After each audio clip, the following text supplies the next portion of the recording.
Hello, everyone. I'm here with Trilby Johnson. Very excited to introduce you to Trilby today. And Trilby is going to be talking about the importance of self-love in unleashing abundance. I'm really excited to have you here. How are you doing today, Trilby? Hey, Bevan, thank you. I'm really well, and I'm excited too. It's such an important topic, both abundance and self-love.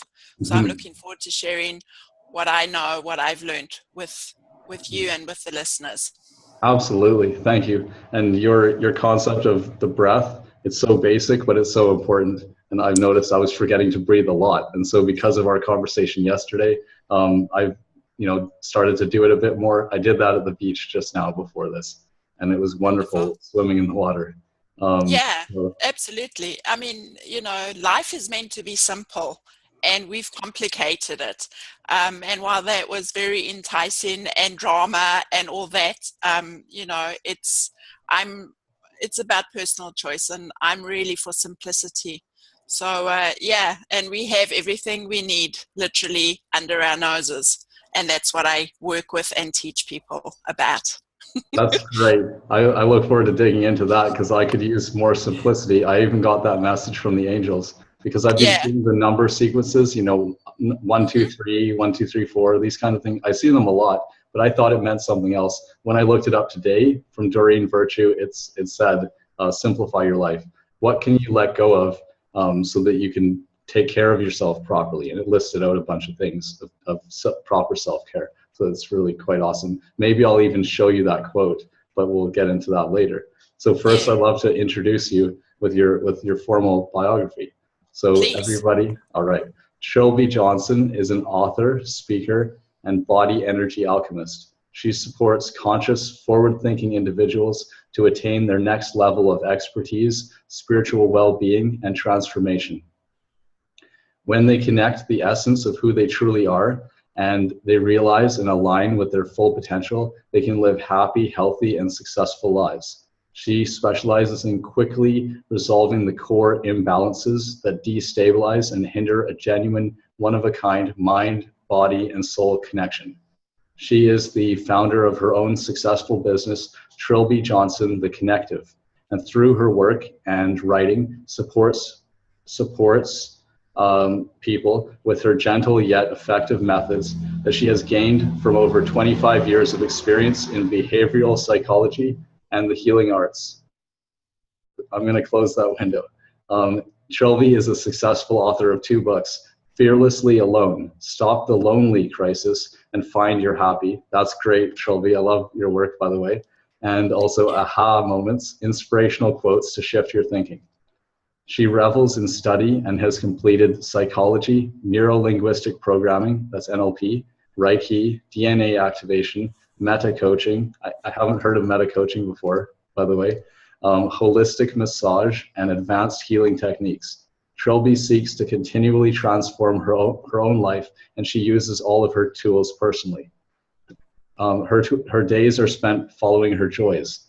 I'm really glad to hear that. Writing, traveling, guest speaking, reading, stargazing, enjoying her organic garden and country lifestyle. Okay, awesome. You can connect with Trilby Johnson online at trilbyjohnsontheconnective.com. And I've already checked out your website. You've got an amazing gift there for Thank everybody. you. Welcome. Thank you. Thank you. Happy to be here. It's an honor to have you here. Thank you. Okay, well, so how did you get into this work that you do? Or if you want, you could tell me about your work and what you love about it. But yeah, I'd love to know how you got into it as well. Yeah, well, I don't mean to sound flippant, but I was born into it. I really came in wanting to know myself. And very young, I realized that the reality I saw out there was not what I knew was to be true.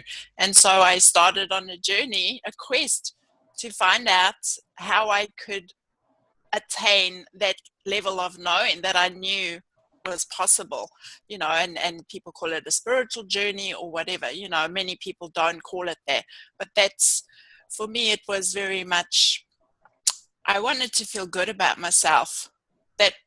I wanted to feel good about myself, Mm. and I wanted to find out how I could move past what other people were telling me about myself because I knew it wasn't true because it felt bloody awful. So I thought, Mm-hmm. no, this is not right. This is not who I know myself to be. So I'm very pragmatic in my approach, because I think that that's part of why we're here, why we physically manifest, so we can see manifestation, creation happening. And so I started to notice through suffering, like many of us, we get to a point where we're just so bogged down by the suffering, and either we make it or we break it. So as they say, what doesn't kill you makes you stronger. And Mm-hmm. it's true, but you need to have a sense of questioning. And I've always questioned. I drove my family nuts, and like many kids, I was told you ask too many questions, because I would ask difficult questions, and they didn't know how to answer it, so they told me to shut up. It And seems like maybe you were driven to solve difficult problems, and I am as well. So we're both doing absolutely, similar stuff. It's very yeah. I'm glad to meet you. Yeah. I think it's, for me, it's about existence, because for many years, because of the family situation I was in and the country too, it was very much about survival. And I made myself very, very small. But that was great because it made me go inside.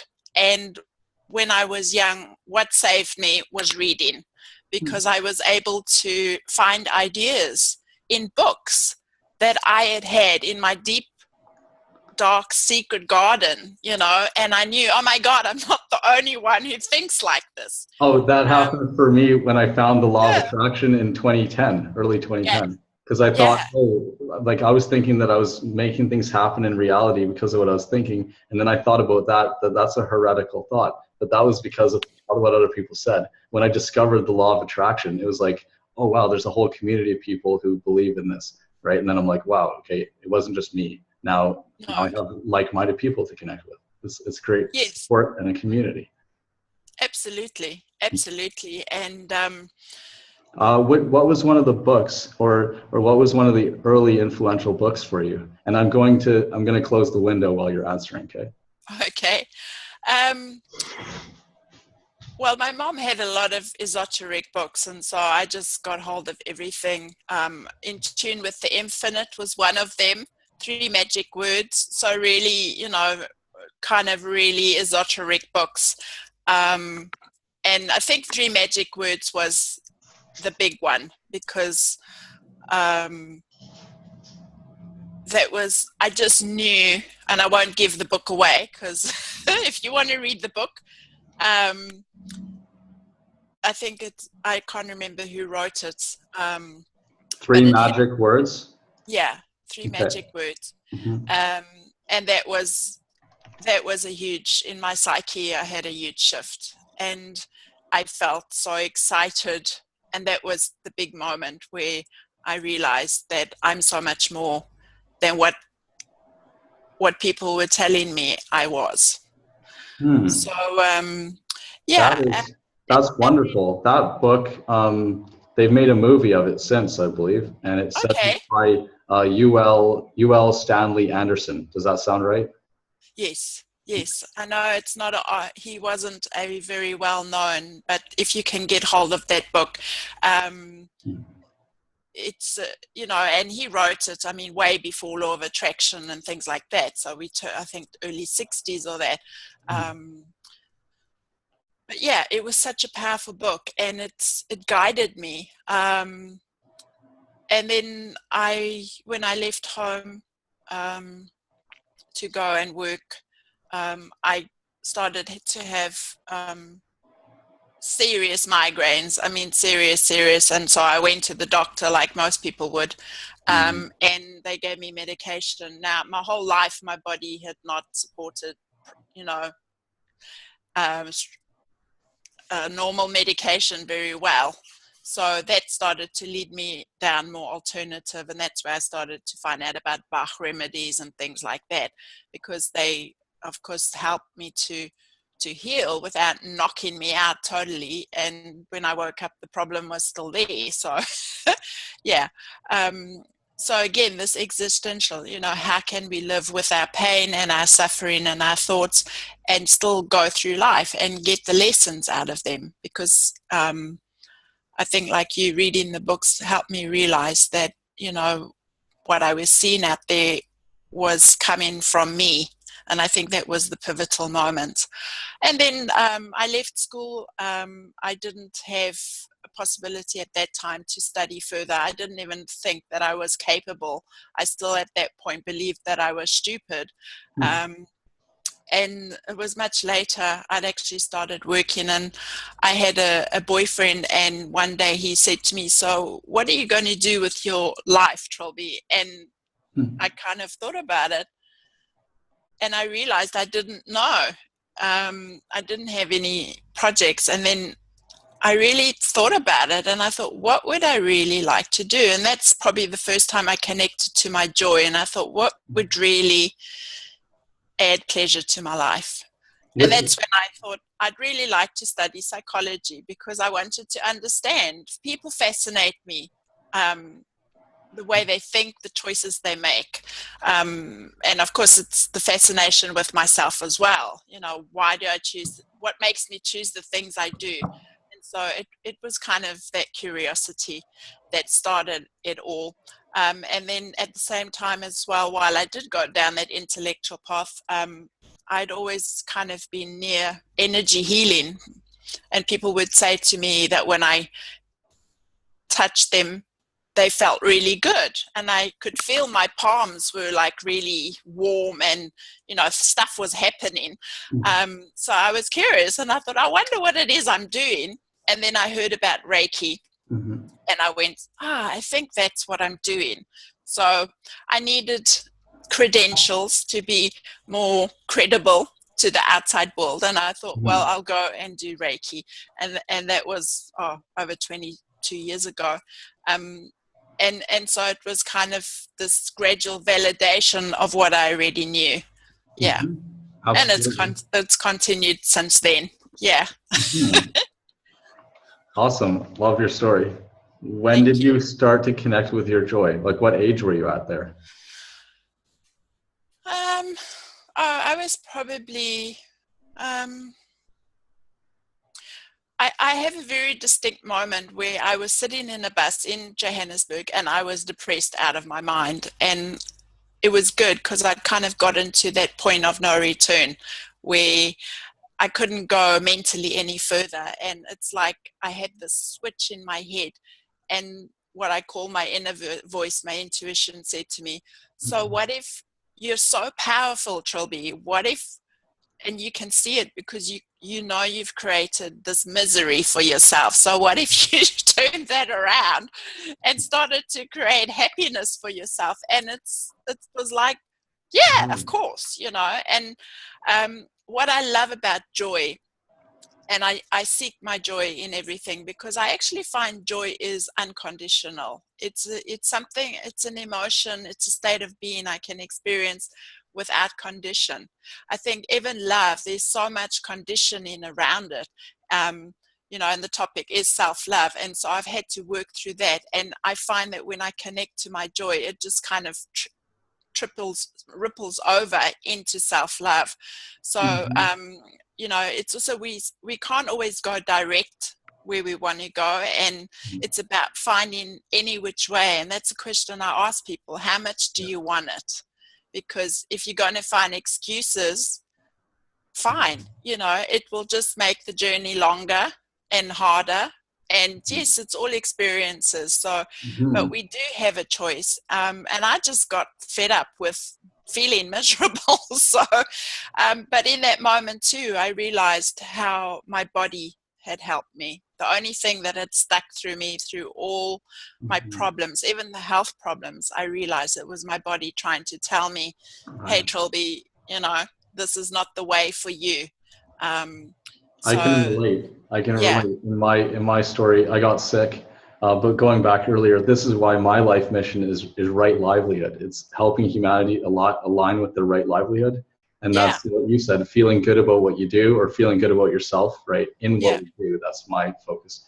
So I'd worked in places where the values of the organization wasn't aligned with my values, and that's why I didn't feel good there. So I had to learn who I was and what my values were. And Yeah, absolutely. And it's a playground.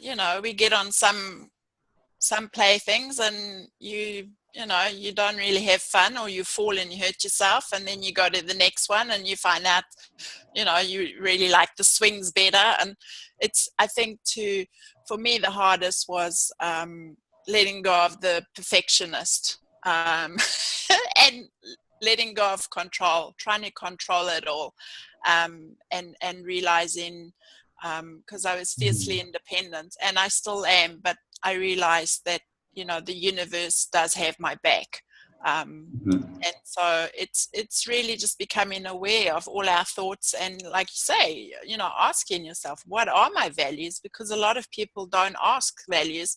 And when I actually did sit down and looked at my values, I mean, self-love was like 29. Well, okay, yeah, so not a priority. Number one was safety, interestingly enough.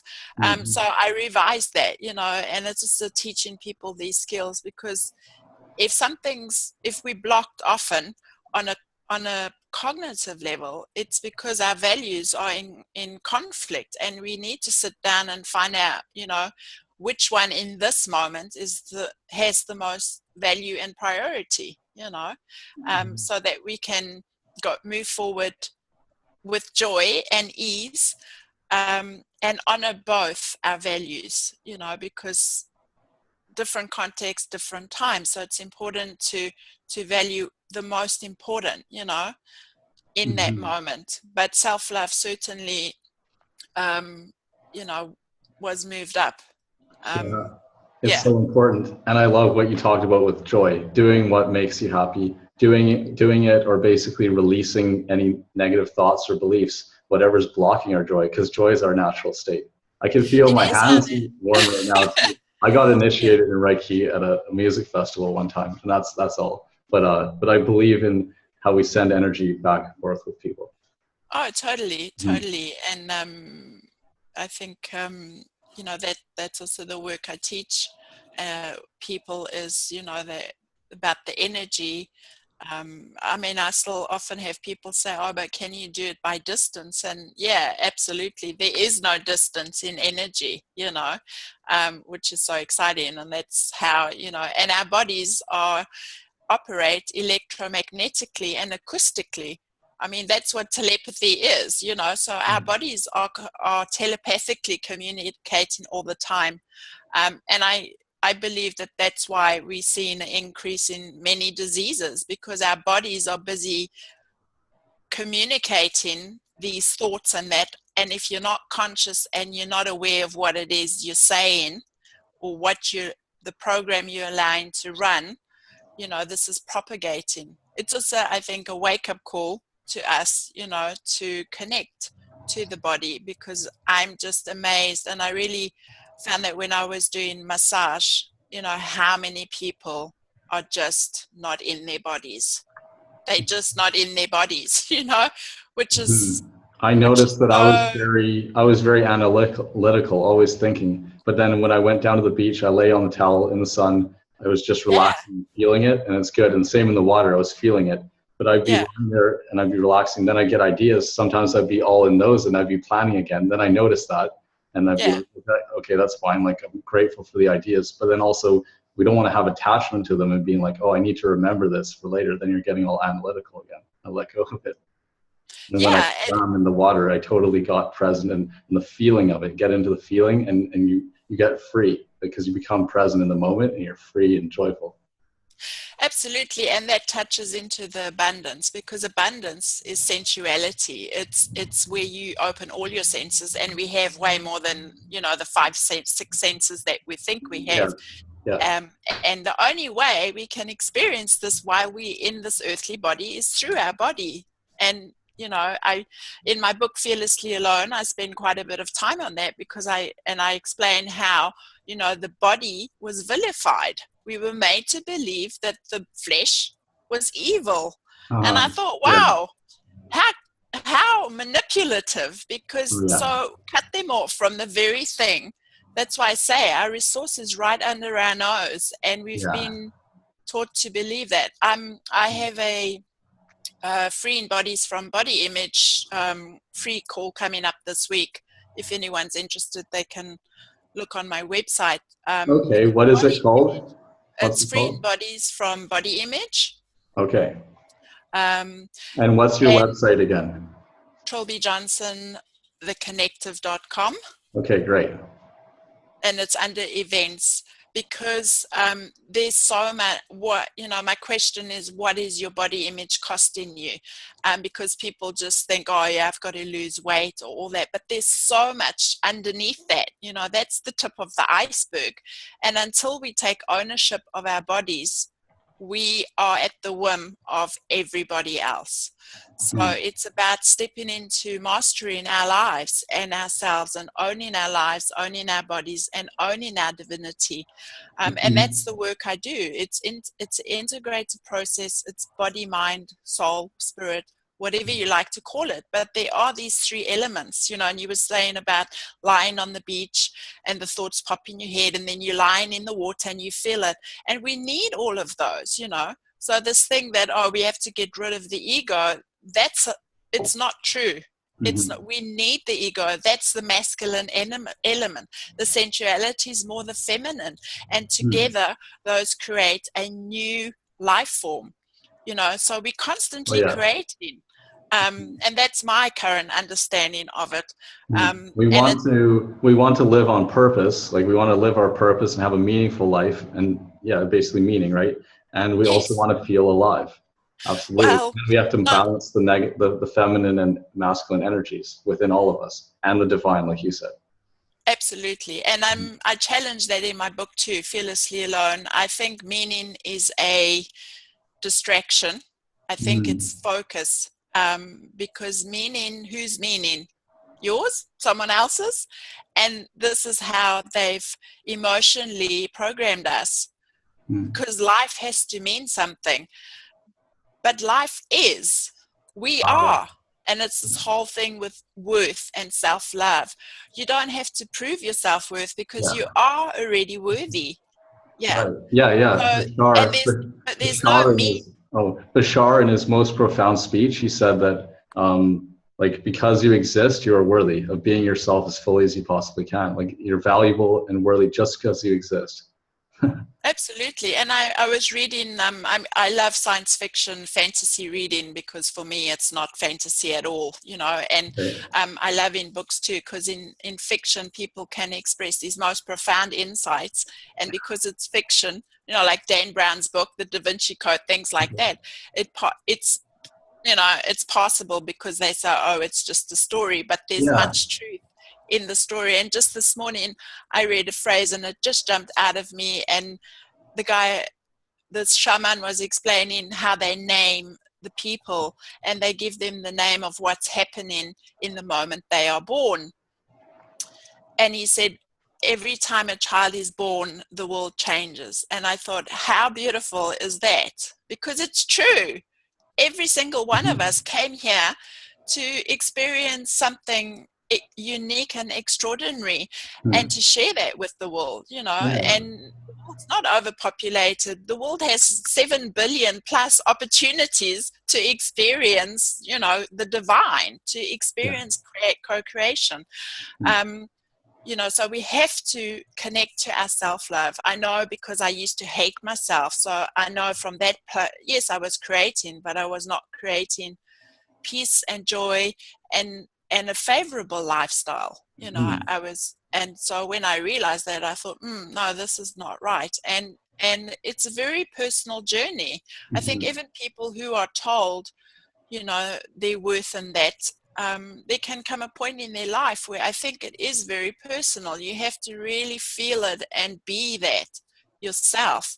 And that's the beginning, like people think, oh, well, when I've mastered my life, or I love myself, then my life's over. It's like, no way, that's just the beginning. That's where we should have come in. I don't like that word should, but that's the point we came in when soul created and we birthed ourselves. And then we forget it. I love everything you're saying. I want to share something. Okay, yeah, with sci-fi, I love sci-fi books too. I read a lot of them. Lately, I haven't been. More, I'm into nonfiction now, and right now I'm focusing on creativity, like Creativity Inc. But anyway, what you reminded me of is Shikasta. I think it's, yeah, Shikasta. I just looked it up. It's Shikasta by Doris Lessing.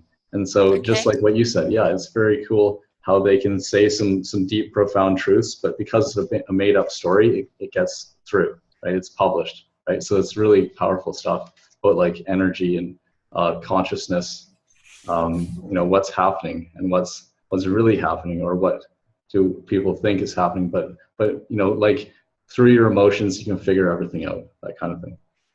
Well, not your emotions, your feelings, because emotions are linked to thoughts, and that's part of the program. So the feeling is the visceral. What is your body telling you? And that's why you ask someone, how are you? And they say, oh yeah, I'm fine. Well, there's an incoherent, there's an inconsistency there, and you can tell it. So it's the body language. So it's also breaking it down into bite sizes, because bite sizes anybody can handle. It's true when you think, oh my God, how am I going to love myself, from a place of where you don't, or when you're in a place of lack, it seems so far and impossible. But it's every breath, every step, every day is a new day, and break it down. What am I going to choose now? What am I going to choose now? And that's how we change the habits. That's how we start to put in programs that benefit us instead of other people who are manipulating us. And that's okay. I'm not judging them, but I came to live my life, not somebody else's version of my life. And that's, I think a lot of people want that, because that emptiness that they feel inside that doesn't go away no matter what they do, no matter how much money they have, no matter how successful their relationships might be or not. There's that saying, what keeps you awake at night at 2:00 in the morning? I lied there many nights and thought, what the hell am I doing with my life? What am I here for? And so I wanted to know that question. Sorry, my cat's scratching at the door. Okay. I'll just let her in. Okay, cool. You can ask me a question. Okay, very interesting. Love it. Sorry. That's okay. Life happens, hey? There was John. It was on the quiz the other night. It was John Lennon, and he said, "It's life what happened, when you're busy planning." When in between the plans. Yeah. Yes. Well, and we often think things need to be perfect, but it's our preconceived notion of what's perfect is. Actually, whatever happens is perfect. It's the unfolding. It's the only way it can be. It can only be perfect. Well, perfect is done is perfect, and I saw that with my book, because I have people, there's errors in the book. I know, because, and that's okay. I'm okay with it. I read books all the time where there's a speller or whatever, but all I do is shoot them an email and say, hey, on page blah, blah, there's this, and let them know. The most important is that the book's out there, and I can see in how other people respond. I can recognize the perfectionist in them too. And now, because I've been like that, I've stepped in. I understand now what compassion is, and I don't get involved in it. It's not personal. It's just where they're at the moment. But yeah, and that's the lie, in that we're told you have to wait until it's perfect. Well, if I waited till things were perfect, I'd probably be dead. I'd be in a room somewhere, having never moved. The most important is that you're doing it. You're taking action, because that's what we came to do. We came to take action, and that's. We need both aspects. We need that creative side, which is the feminine, and then we need the masculine side, which is the action. How do I implement this? And we need both. We need the mind. We need the ego. Okay. So let's go into what is the most practical tool that anyone can use to tap into their natural abundance. Okay. Well, it's so simple that it, I even bypass it, and I found it's the breath. It's because it's something we're doing anyway. We have to breathe, otherwise we die. It's also one of the functions that we can control consciously. And how I really became aware of its power was when I was going through panic attacks. And I went to the doctors again, they gave me sedatives, blah, blah. It didn't help at all. In fact, it actually exacerbated it because I felt out of control. And in the moment of the panic, this voice, my body just said, breathe, breathe. And for the first time, I became the breath, and I just focused on feeling the breath going in through my nostrils and going into my body and coming out, and not trying to change it. Again, the perfectionist felt away. It wasn't about trying to change. It was just, it felt so delicious to just breathe and to release that panic. And then I realized, oh my God, that's what my body's been trying to tell me. Let it go, let it go. Because the more, of course, when panic comes up, you think, oh, I have to control it, I have to control it. And so it's like trying to put a lid on a boiling pot, and eventually it'll blow. So it's the breath, but with consciousness. And it's fantastic because you can do it anywhere, and people don't notice because you have to breathe anyway. And just like you said you noticed that you weren't breathing properly. I mean, people who've done yoga, they go into this much in more depth because there's a whole thing about the breath and that. And I mean, we're just under breathing basically. And, research has shown the brain uses up 2/3 of the oxygen that we're breathing in.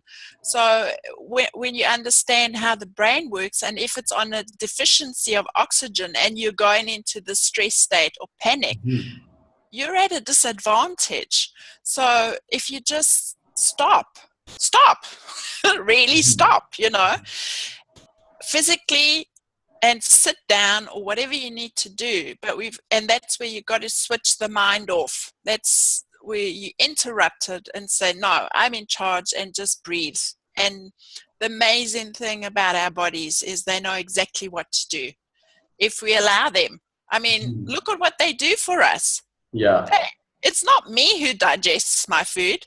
It's not me that keeps my heart beating. And people say, oh yeah, well, the body's not everything. But again, I'm talking about the larger body. It's all your energy bodies. It's how your soul is able to experience this physical reality. So it's not just the physical body, but the relationship between the two is so beautiful to explore. And again, there's the mind, the emotions, or the mental, and then there's the spiritual, and playing with those and then creating something new. So yeah, the breath, and just, for anything, just sit and connect. And I found it's the greatest meditation. For years, I tried meditation, and then I thought, I am meditating because I felt just an expansiveness. I felt it too. I did that breathing thing, and I felt blissful, and I felt myself merge into the drop into the ocean. There was nothing. I disappeared, and I was just so peaceful. Like you lose track of time and space, just nothing, just peaceful, and feeling complete happiness and joy. Yeah. You do, and I know that in one of the meditations I did, and that was probably the forerunner of, that's when the memory of came through when I was having the panic attack, when my body said, remember that time. And even the breath, it's not something I do. And there's that saying, you are breathed, where life breathes you. And you just, you're still in your physical body. And it's interesting too, because now they can measure the brain waves, and of course the brain waves, I think it's delta, right? The brain changes and shifts, and you can see where the two hemispheres of the brain actually start to work in cohesion rather than predominantly one side than the other. most people too, we are checked out. Okay, and we're not even talking about abuse or thing, but abuse, trauma, stress, it causes our energy bodies to kind of disassociate from the physical body. So most of us are walking around checked out, and another word is you're not grounded, and this is not a one-time thing. It's not like, yeah, now I'm going to ground myself and I'm like this forever. That's not the way energy works. Check in, check in, check in, check in. That's why if you start all of a sudden to feel, like dizzy, or you start to have, I know now, if my mood takes a dive or things like that, I often just say, oh, where am I? And I instantly know, I went off somewhere. But you have to call that energy back. Call your energy back. Mm-hmm. If you do meditations or when you breathe in, I just call myself back. My essence. Everywhere I've been today, every person I've spoken to, every message I've sent out, I call myself, my I am, back to me. To me, because we're scattered, we're defragmented, and that's not wholeness. So and that's part of, why a lot of people don't feel they're capable of loving themselves. Mm-hmm. It's not that the essence isn't there, because we came from love. That's who we are.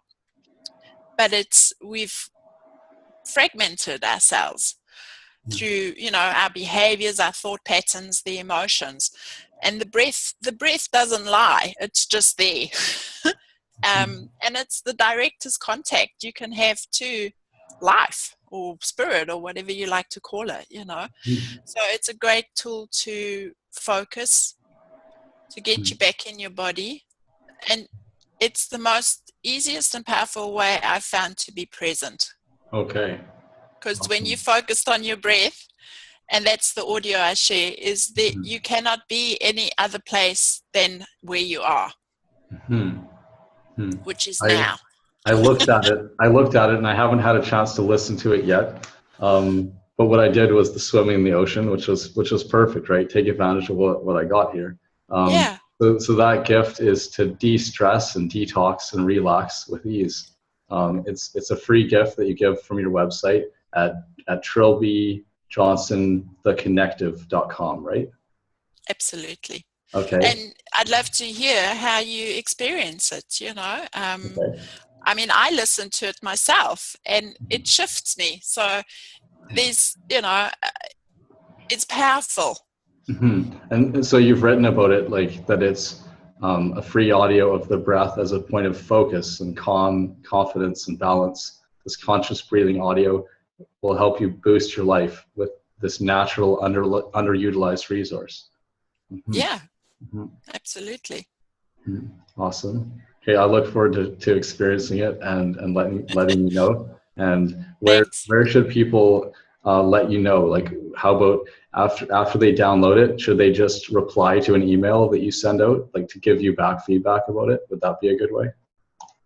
Yeah, they can do that, or on my website there's a contact form, or my email is info@trilbyjohnsontheconnective.com. Or I'm on Facebook. You can always find me on Facebook. There's not that many Trilby Johnsons. Or my page is Trilby Johnson the Connective. So that's facebook.com/Trilby the Connective. So you can always reach out to me there. But yeah, I love hearing, how it helps people be more of who they truly are. I'd love to know more about who you help, because we definitely went into what you do, how you help people. What would you say is your overall mission, or like what drives you in serving, right? In helping people. Before we go into yeah.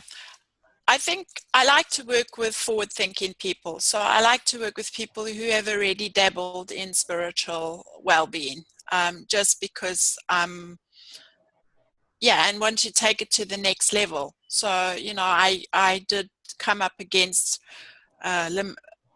blockages when I was going through my own journey. And so I know a lot of the questions that many of us are asking. I also know what it's like to feel that loss of that divine connection, which is extremely terrorizing, because you think that you've found the answer, and then you get there and there's this different experience, and it's very scary. So I think people who still are looking for more of themselves, if I could put it that way. But yeah, entrepreneurs, change makers, healers themselves, who just would like to explore a different level. What I have found working with many of these people is they overlook the body. Okay. It's I do for sure. I yeah. identify with that. I worked so hard. I don't know why, but I just do. Yeah, and and there's reasons for that. I mean, it could be past life things. I mean, I know I was burnt as a witch in many lifetimes. I was also the perpetrator of those horrible acts. So I know both sides, and that's just the knowing that I have. So I do also. So I know working with shadow is so important. Alicia Power talked absolutely. about this. Yeah. So there's actually no subjects that's tabooed, because it's not about me. It's about the person and their consciousness. I have a great connection with bodies, and anyone who's done kinesiology knows the body has access. That's researched testimonial, that the body has access to information that the mind doesn't. Okay. So that's what I teach people as well, to tap into that source. The thing that I really liked that you expressed, in addition to this, there was something you told me before, which was, it was people knowing that there's more to it. Like there must be more to it. They don't know exactly what it is, but they have a feeling, so they know there's more to it. And then you help them connect with that, what that is for them. Absolutely. Yeah, because I mean, I help people embody their knowing, and that's bringing, everything in so that we can use it in our daily life. How do you, what I find, and I've done it myself, and I still do it in my messaging too, but it's kind of become just change that, or just don't think negative anymore, and I was standing there screaming, yes, I know that, but how do I do it? How do I stop the negative thoughts? How do I get into the positive? Now, Abraham Hicks' work is great for that, because they lay it out quite clearly. So I highly recommend anybody who hasn't read Abraham Hicks and listen to the YouTubes. Yeah. What I love about Abraham Hicks is they've progressed with us. If you listen to their message, several years ago and today, and it's so cool, because and Abraham Hicks's message is basically, always choose to feel good, and the only one who can do that for you is you. So I'm kind of helping people implement that how to, and this is not the how to when you hand it over to the universe. Okay, this is about putting your order in. If you go into a restaurant, I would be your waiter, and I'd come up to you and say, how may I help you? What would you like to order? And then you'd say, I don't know, blah, blah, blah. Anyway, and I'd present the plates, and then you would know, because your body would say, oh yeah, I'd like, I don't know, a Greek salad, but sometimes we need assistance in recognizing that the body wants a Greek salad, And then if there were things like, but I'm allergic to... And presenting those options, you're making them aware of there's more options, because sometimes, from a level of consciousness, we won't even see them. We won't even see the other options. So you're presenting them. I love the analogy of the waitress or the server. Yeah, absolutely. Because that really helped me myself, because I thought, it's like going to a restaurant, and then again, what kind of a restaurant are you going into? If you're going into a fast food and you're going into a high dining restaurant, I mean, and there's neither judgment of. Sometimes our body wants, a fast food, whatever, and sometimes our body wants a nice, fine dining experience and to enjoy that sensuality. I mean, living in Europe, the French, they are so sensual in their eating. It's a whole ceremony. It's beautiful, and they talk and they drink and they eat and they, Oh yeah. it's a whole different. I had a great experience of that up on a mountain one time when we hiked up like near Whistler or Squamish, the Chief, like just hiking up around it, and then people had all this food, a big picnic, wine, and all this stuff. Great. Yeah, I think we definitely, it's becoming whole again, or we are whole, but becoming that wholeness is an integrative process. So what I help people do is when they get to the end of a stage and they're not quite sure how to up level to the next or different, because I think we all get to stages in our life where we've run the race and we've come to the end and we just feel what's next, and we need that outside support, because there is that we don't know. With the map you have at the moment, you can't see the next horizon. So, I encourage people to, certainly be surrounded by people who support you, who support your ideas, because it just changes the game. It does, and it's not about changing. It's not about judging the people who don't, but just recognize them, and recognize who they are and what they can contribute to you. But find people who tell you your work's amazing and encourage you, because that's what we need. We all need encouragement, and that's got nothing to do with the ego. That's actually self-love. Why would you stick around people who tell you you're a piece of shit? I mean, it's like, and it's this whole abusive pattern and things like that. So I agree. And I naturally encourage people. Do you naturally encourage people too? Yeah, I do. And I'm actually, I observe how uncommon it is, even among spiritual workers, and I mean, yes, we've all got our own way, but it's very much, especially social media, it's all about me, I do this, I do that. And, just congratulate them. Yeah. Say, well done. Totally. Everyone loves that, actually. Yeah. When you do that, it actually helps you build great relationships. That's something I do, because when you do that, you actually get to tap into whole new networks, right? You encourage someone. I've been doing that. Sean Mize has promoted me. I got like 60 or 70 new clients in one day with a joint venture, right? Yeah, and he tells me he appreciates when I encourage him. Absolutely. We should always congratulate people, celebrate their success. Like, don't see them as separate than us. And also, they're examples of what we can do. And then if someone has something negative happen to them, let's not laugh at them, right? We're not separate. We're all one. The energy we put out is what we get back. So it's like, that was a misunderstanding of reality. When people do it the other way around, it's competitive and it separates us. Well, competition is ludicrous, because we're all unique. So who are we competing against? Ourselves. So even within ourselves, there's this notion of division. And that's also what I talk about in my book, Fearlessly Alone. There's this myth that we're separate, and it goes very, very deep, Yeah. And that's when you feel alone. The feeling alone is a misunderstanding. That's how we got to the point of feeling alone. I'm always with you. Yeah, absolutely. I mean, yes, we are alone because we're in a physical body that is a separate creation, but it's a tool, it's a resource to tap into, something that's so much greater,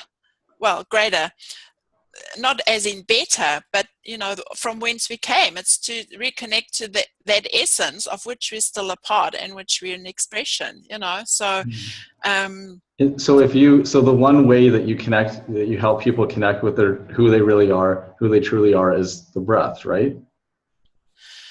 Oh, well, that's something they can do. But yes, I use the breath a lot, because when we're making changes and we want to do them quickly, it helps the body because it just happens, and that's just a process that the body knows how to do. But we have to when we add consciousness to it, and we ask permission, and we're in agreement and alignment, it just goes through.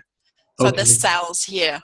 So then, so then, what are the top 3 ways that you help people connect with their true self? Well, the breath, then asking questions, very calibrated questions, and then exploring possibilities.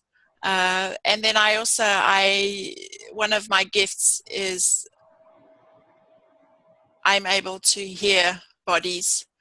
They talk to me, I talk to them.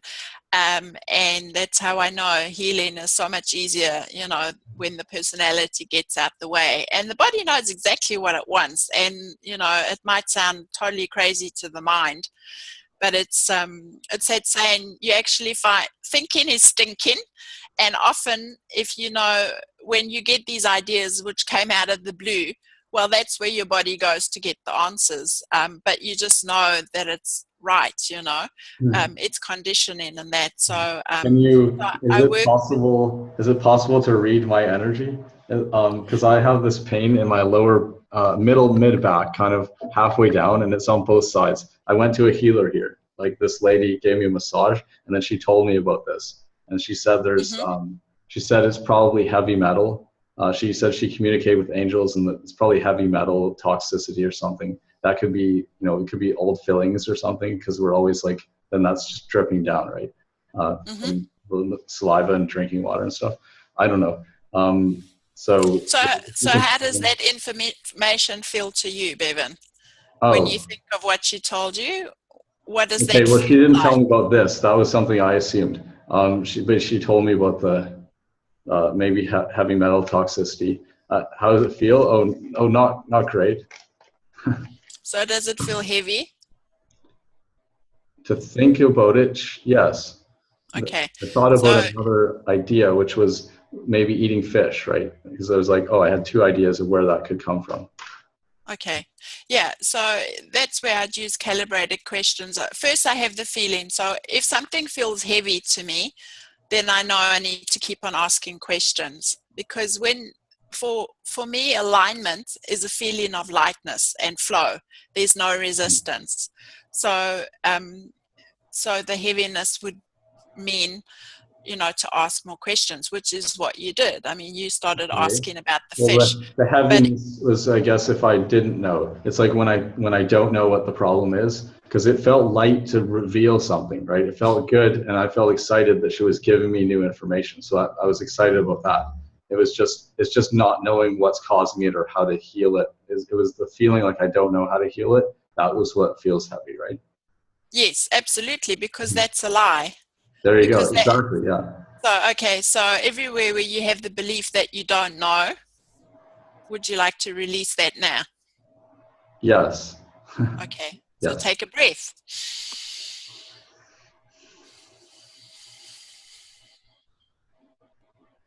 And just breathe into that newness that's awakening, that knowing that is bubbling up. And it may become a conscious thought, it may not. Thank you, body. Well, the body always knows how to heal itself. We know how to heal ourselves. Absolutely. That's what we naturally do. I like how Abraham Hicks says that well-being is the basis of all it is. In the Vortex meditations about physical well-being. Absolutely. But you see, what you did there was you had this belief, you had the awareness, you opened the space for the knowing to come through, and then you allowed it to come through, because it's going to come through your intuition, through your bodily senses, and then I would keep on asking questions if it pops into your head.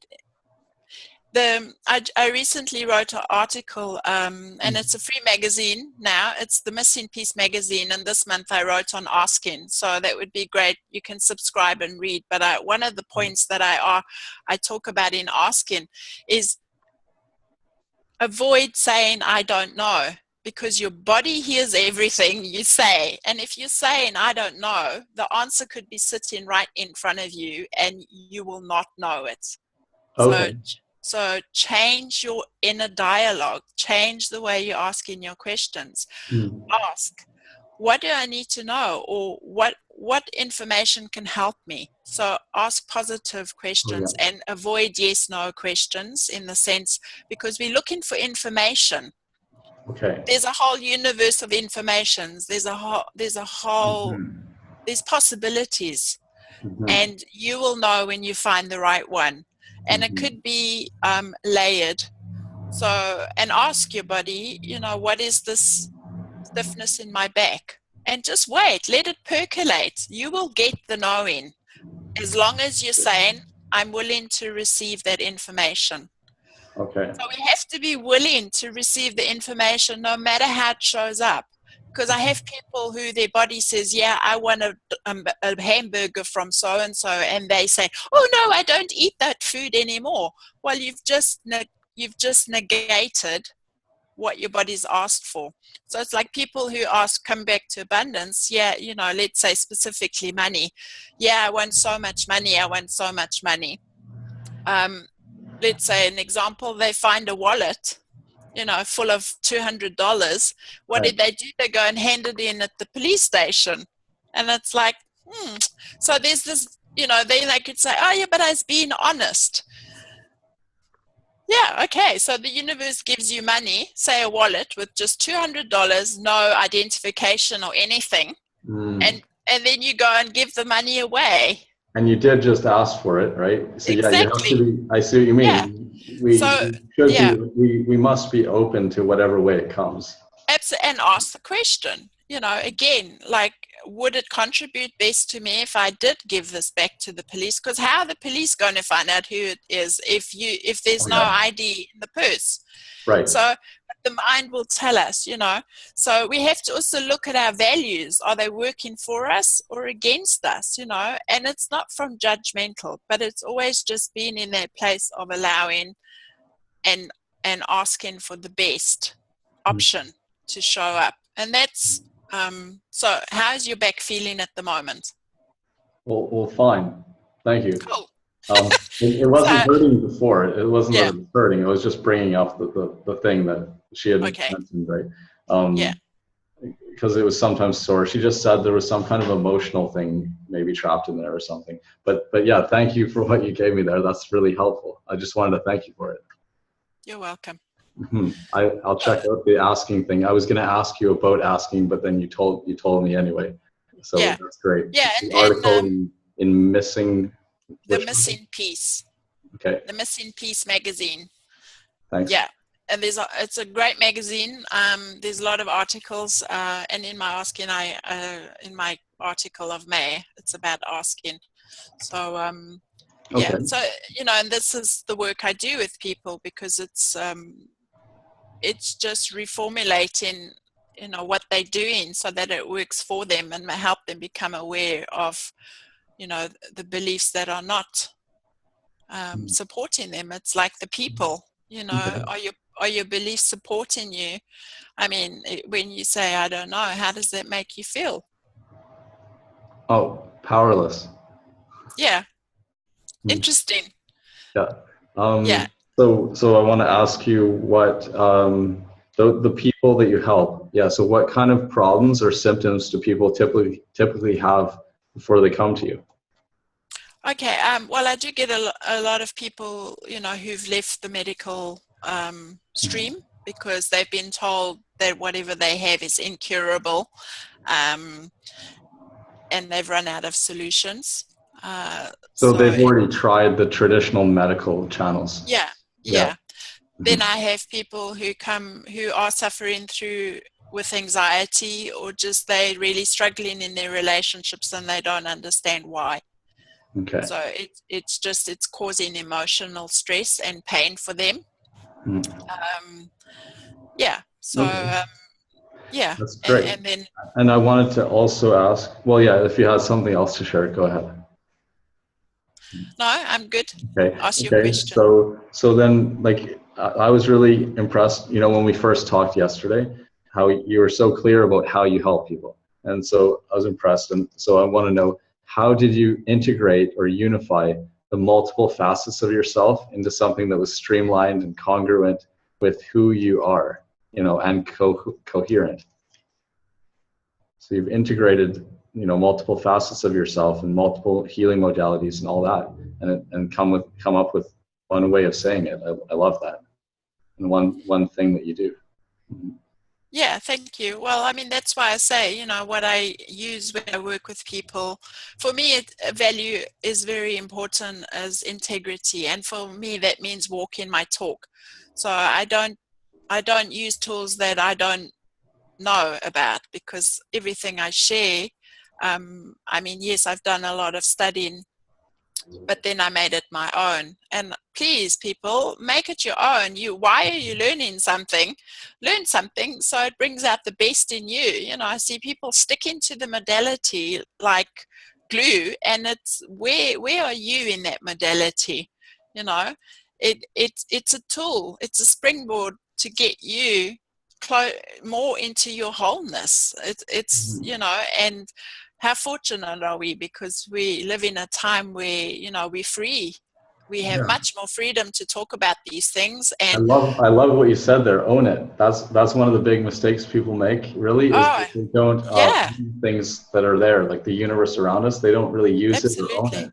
You got to take possession of it. There's some other word I don't remember, but an example of it I did today was I did a tiny little video and showed when I cut open a coconut. But regardless of the videoing, right? Just the cutting open the coconut, I lined it up nicely and just hit it. But I hit it really hard, and I kind of yelled with it. And it was a perfect cut. It was like right in the middle, and I only had to hit it once. I didn't have to hit it and then hit the thing to make it go through. It was just boom, and then you could just you could then just do this, right? And so that was a beautiful thing. And of course that's what I did it my own way when I yelled and cut it, right? And it was absolutely. So it's for me, I can only say I really wanted to know myself, because I know that will be me experiencing the I am. My relationship with Source is my priority. That's my only priority, and I've made that the priority, because that's where everything comes from. It's my source. And money and abundance and all that, it's about how I relate, how I align to that source. That's it. And then practically daily life, how can I have thoughts that align with that? How can I get my body and health to align with that? And how can I spiritually live in alignment? That's my priority. Now, other people have different priorities, but I think that is the existential. That's why we all here, and yes, we're experiencing different things. But I think if you are feeling that emptiness inside, and you don't know how to fill it, then that's where I can help you. Because it's about filling it with yourself. Absolutely. And that's where the self-love comes in. And that's what I want to hear more about. Because that's what we came for. And I know we went longer. Thank you for your time. I hope you still have a few minutes. I do. Okay, cool. So we're talking about the importance of self-love in unleashing abundance. I'd love to hear about self-love, the first few steps that worked for you, right? Because like you said, it's your own path and what you help people with. Yeah, well, first of all, it was identifying what I wanted, and it was the awareness that what I was believing that others had told me was not true, or even if it was, I just wanted to love myself, and I know how that feels. I know how it feels, so it's declaring that it's a choice. Whatever I do, Abraham Hicks highlights that so wonderfully. Whatever I do, the only thing I'm going to care about is how much I love myself. And then amazing things happen. It's very fast. It's amazing. If you open and you just, so when I declared that, of course, everything that was not love showed up. The secret is to be detached. Mm. You know, the mind will think, oh, you got to work that out. No, it's been released. Why do you want to hang on to it? So that's why meditation and mindfulness, or whatever you call it, is great. It's to be the observer, to realize that you are not your thoughts and you are not your emotions. And how do you know this? By your feelings, how you feel. What is your body telling you? If your body is giving you a sensation of heaviness, then I would invite you to inquire more, because you're not in alignment. Alignment for me is ease, joy, lightness. But yes, first it's I am self-love. You know, they say the most two powerful words, I am self-love. And then keep, breathe. I am self-love. I am, and breathe, and start to breathe in. You know, the brain will shift. So if you're saying I'm breathing in self-love, and you know, yes, there's a part of yourself that might say that's not true. It's okay, but don't buy into it. You know, it's again focus. Where are you focusing on? Are you focusing on the things that make you feel more loved, or are you and I don't mean that externally, like when you feel that love bubbling up inside of you, that's what the focus is on, not what's out there. Because you'll have people outside telling you, you know, you're not good enough, and often not as direct as that. And the hardest is when it's people that you do care for. But remember, they also only come in through their own filters.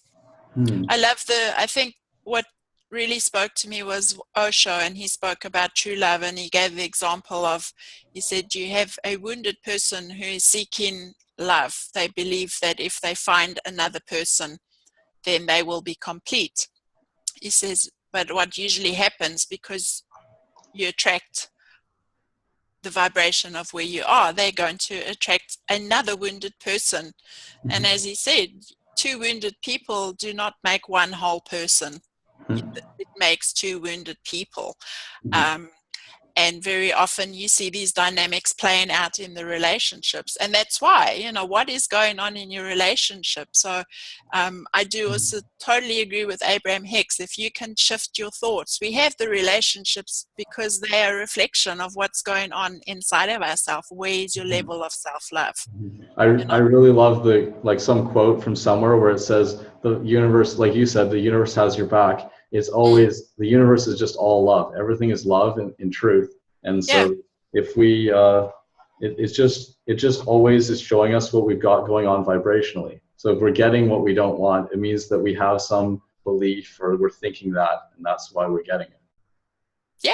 Yeah, or it could just be an awareness. It's not always, you know, so it's good to also have that awareness. And that's where you can ask questions. And so I teach people questions, you know, how to, because that was a struggle for me as an empath. I mean, we're all empaths, but, you know, some of us are more aware of the energies than others. But I was, and now that's part of the gift I have, where I can feel what's going on for others.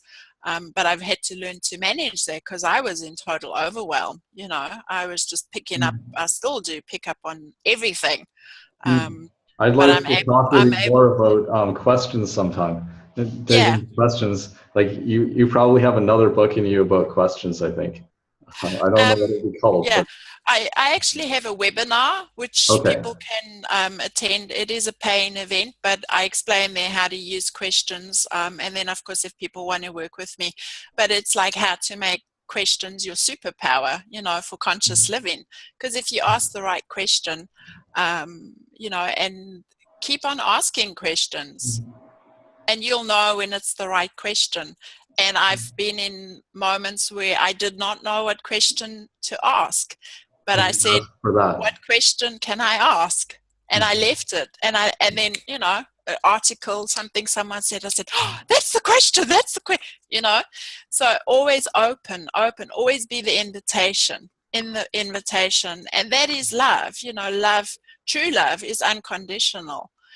But always, for me, it's about I think it manifested mostly in easing up on myself, to stop that judge, because I was my worst critic, and I would thrash myself.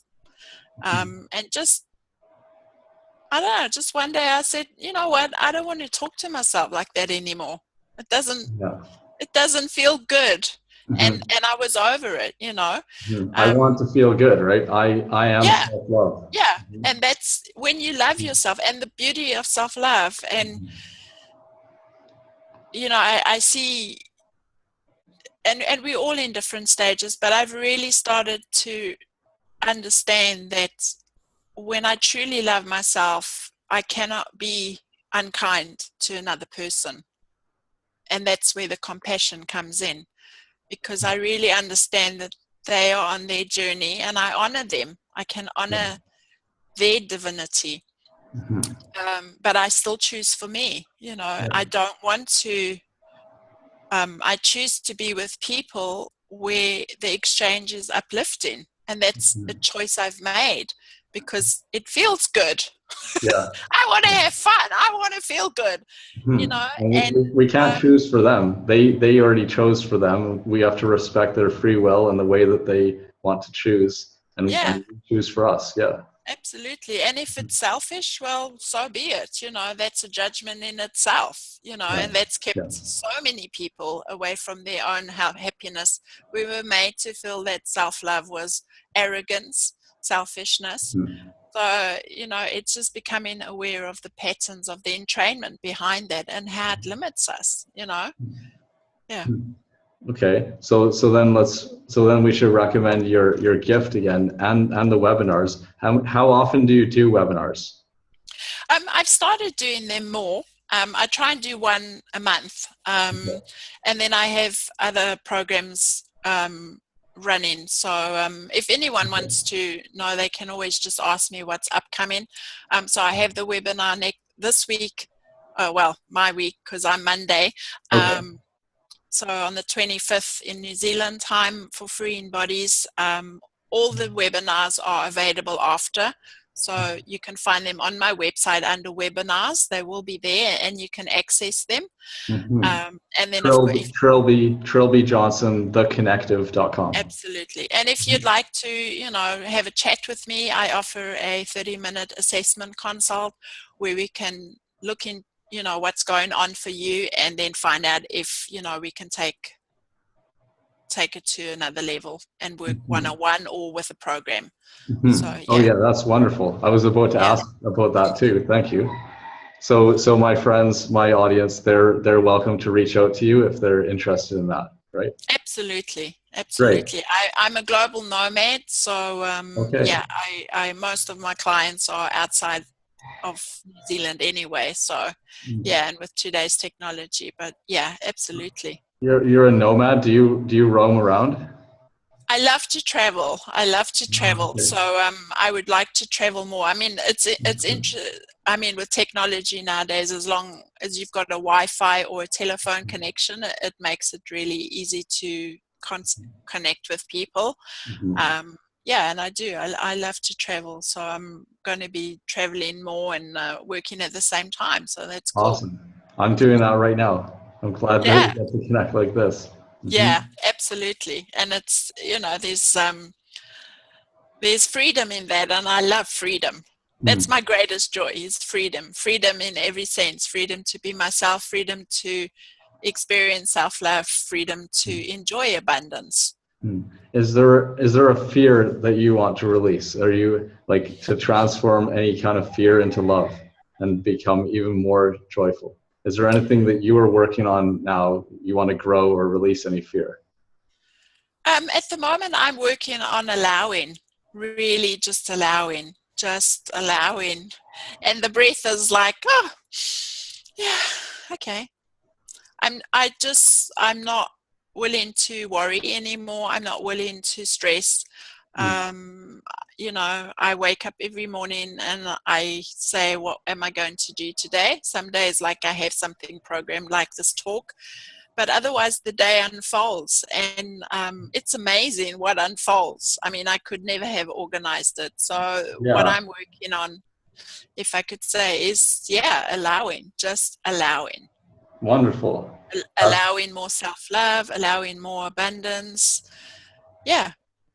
And yes, directing that too. I do ask for the highest. But even, life does happen. There are things, we live in interesting times, very chaotic, and sometimes that comes through. But again, I always just allow the information, and I allow myself to ask questions about it. So I think the judgment has fallen away and is falling away, and that is such a gift. Okay. Yeah. Very good. Oh, that's wonderful. Yesterday I did creativity all day, and like the things that unfold are so amazing, and it includes this call, which we're so blessed to have right here. Thank you. Well, as you can see, I like to talk. I mean, I could talk for ages, because it's just, I think I'm so passionate about it, and it's such an important topic. And that reminds me of another question to ask you. Yeah, go for it. Okay, which is what are you most jazzed up about in the work that you do with people? So it might be a specific program or something. Like, what are you most excited about? What am I most excited about? Well, I actually have two. And this is really, even if it sounds promotional, my book Fearlessly. Oh no, it's fine to promote it. That's what I'm asking. Yeah. So basically, it can be something you're doing now, or it could be something coming up that you're excited about. That's what I'm digging into. What are you most jazzed up about? Okay. Well, I've entered my book Fearlessly Alone for a competition here in New Zealand, and I have a really good feeling about it, because it's a very powerful book. It's about how we can all master our lives, regardless of what our situation is, whether it's abuse or loneliness, addictions, things like that. I really think it can help people. And I've got great. I just signed up for it yesterday. I'm actually going to do another co-authored book, and this time, the first one was on marketing. This time it's going to be on personal development. It's on our shift, our story of transferring adversity. So I'll just send you the info as an invite if you want to be part of it. I don't know if they still have spots, but I'll do a private message with you and the lady doing the group, right? And so you'll be able to connect with her and see that. Just because you might be good for you if you want to be the plan is to be an international best-selling author as a co-author group thing. Collaborative. Okay, I'll have a look at it. Thank you. Yeah, absolutely. And then I run a program which it's a 28-day. It's called a FAT Shift program, and it's really working with bodies. So it's 28 days, and that I'm really passionate about, and getting it out there. So it's a online program, but there will be calls once a week where I actually facilitate with the people, and we work through shifting the energies for the bodies, for whatever comes up for the people, because we have to change our program. We don't have to, it's a choice, but for those who are called to, right? Those who want to, they're ready and it's time.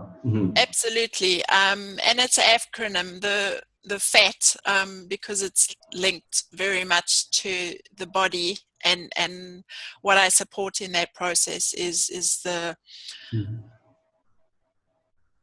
body's releasing that from the cellular memory, and why the people are doing this. But it's the acronym is forgiveness, awareness, and trust. And so through the program, that's what we cultivate. And it's like Einstein said, you cannot change a problem from the same point of view. So we have to introduce new information. And I love that acronym with FAT, because our bodies are so fat with, we see it manifested in body image and all that, but we're so loaded down. They're so burdened by whatever fat is supposed to be, and I'm about self-expression. Some bodies want to be fat, and yet there's this social thing, and I see this increasing in obesity and all that. So now I'm not advocating for unhealthy practices. When you are in alignment with your body and what it needs, you will know it, and the size you have is totally irrelevant, so it's kind of busting these myths about what our body should look like, and how this impacts on our abundance, on our abundance of health, our abundance of finances, and those are three aspects that I found were very powerful in helping me shift further into my self-love. Was forgiveness, and it's not what you think it is. Awareness, how to do that, and then trust. Oh, and also it's also the abundance in relationships, because you said the finances and the health and the relationships, this body image. How long is the program, and when does it start? The program is 28 days, and it's starting. It'll start, I think, the new moon in June, which I think is the 24th of June.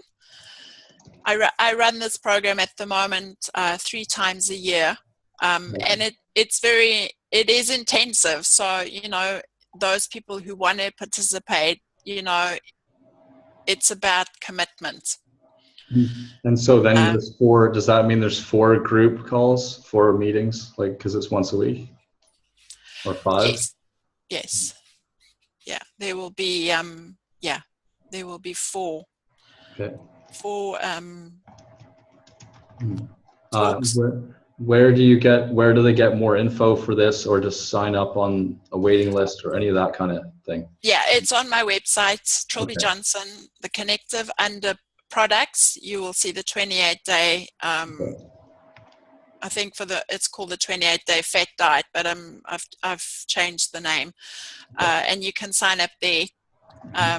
It is a paying program because you get facilitation, but it's a great way to profit from the group as well, and it's very interesting, as I'm sure you've experienced yourself in groups, and that is there's kind of a theme that comes through. So so I am very excited about that. I've it's taken a while to kind of get it to the vibrational level that I wanted, and I think people are also now more receptive to this kind of information. I had a lot of resistance, another diet and things like that, but the work I do is about transforming that. If you have any judgment or resistance, then there's something there that's not allowing.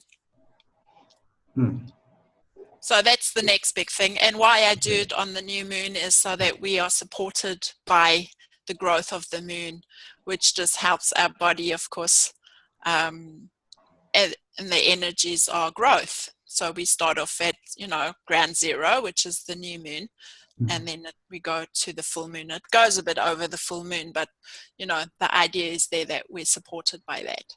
So, So if anyone wants to query about that on my website, or have a chat with me, I'm happy to talk about it. And if anyone else wants to help spread the word about her program, because there's still some time to sign up. Yeah, absolutely. I mean, probably the best place to connect with me is on my Facebook page, which is facebook.com/Trilby the Connective, because I post my events and that there. And please spread the word, share the word. I don't have an affiliate program as such, but I do have.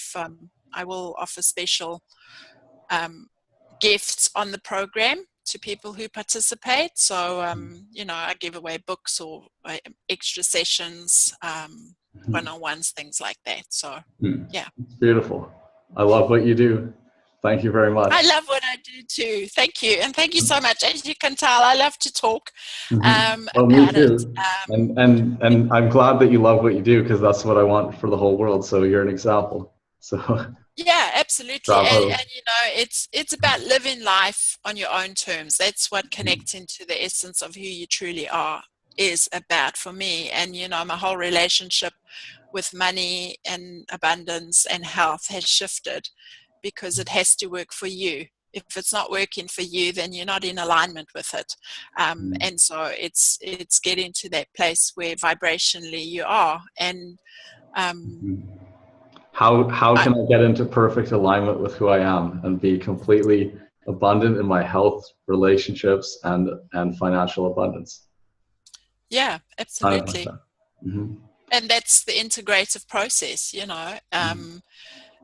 You can have huge transformations and that, but I also help the people after the change, because you can be quite bewildered if all of a sudden you find yourself in a new ballpark. So how do you manage the confusion, or how do you implement new programs? So it's not just about the transformation. That's why I like the term up leveling, because it never ends. Yeah. And we can be at different places because there are these three elements. There's the body, mind, and spirit. And while you're going through your changes, you could have your body that's struggling. I know that recently I was struggling physically. I never had so much physical pain. And I really just, that's why I say allowing was amazing, because when I really just allowed it to happen, and thank God I had the tools I did. And that took me to another level, So it's not that it won't be painful, and it's not that it won't be hard, but it does, you can do it with ease when you've got the right tools. It's like if you're lost and you find the right map, then it makes the journey easier, but you still have to make the journey. One step at a time, one choice at a time, consciously. Yeah. Thank you for sharing some powerful tools with us today. Some of the most powerful ones we have, and that we already have access to within us, but we can just use. We can choose to use them. And also for the gift that you're giving on your website at Trilby Johnson, theconnective.com, the gift of using your breath. Is that meditation? How long is it approximately? It's about 9 minutes. About 9 minutes, yeah. And I recommend you use it regularly. If you first begin, probably morning and night. And then after that, when you need, because it just starts to retrain the brain and the body. Yeah. Okay, morning and night, you said, right? Yeah, well, as much as you need, but I guess if people are signing up for it, it's they're feeling distressed, or they need to relax, just allow yourself. I find often when I no longer need a thing, I just forget to take it, because my body doesn't need it, and and just ask. I mean, you could ask how many times, how often should I listen to this, and then allow it to unfold. Thank you. How often would serve my highest good to listen to this? Yeah, absolutely. Right away, and then probably morning and night. Right away when someone wants it, just use it right away. Because the time to meditate is when you think you don't have time. You're like, I'm too busy. That's the time to take the break and meditate. Yeah, and I mean, of course, it is a meditation, but it's also an implementation meditation. So, the idea is to start to implement, become aware throughout the day where you are out of breath, and that's such an analogy, because the breath is infinite, as are we. So where and how would we ever be out of breath? So it's the application. So we would be blocking, right? We would be not allowing, because if we'd be in resistance because we're holding something and we'd be holding our breath. I guess that's the only way is blocking it, blocking a flow. Yeah, absolutely. Yeah, and trust. And when something comes up, just breathe it in and breathe it out. The breath is transformational on its own. Mhm. All right. Thank you very much. Thank you for your time today. Really a Thanks, pleasure Bevan. talking with you. All Thanks right. so much. Bless you. You're welcome. Bless you too. Thank you.